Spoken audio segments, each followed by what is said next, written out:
Karibu sana mheshimiwa. Asante, hongereni kwa kazi nzuri mnayoifanya. Asante sana. Kazi na wajibu mkubwa sana kwenye taifa letu. Asante mheshimiwa. Sasa unasema kwamba Watanzania wanafika hapa na mnawapa elimu. Na tunawapa elimu. Natamani kufahamu ni elimu ipi ambayo mnaikazia sana? Kuja hapa. Yaani moja tu niambie ipi ambayo tunaikazia kwa sababu mambo ni mengi. Kwa mfano kuna haki za kumiliki mali.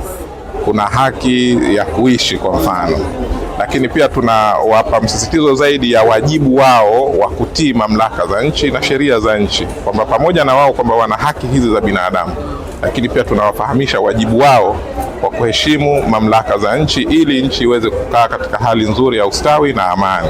Hilo ndio liko jambo la kwanza.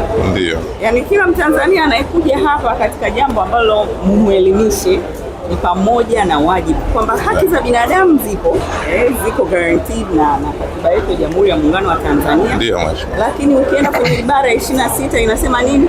Pamoja na haki kuna wajibu.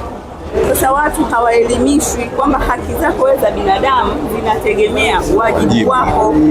Unapovunja wajibu wako, hata hizi haki zako unazipoteza. Kwa hiyo ni vizuri tuwaelimishe Watanzania. Kila wakija hapa watakuja na mambo tofauti watayauliza, lakini pamoja na mambo mengine mwagusie ili wafahamu wajibu wao. Wajibu. Lakini ibara 27 katiba ya Jamhuri ya Muungano wa Tanzania kuilinda nchi hii.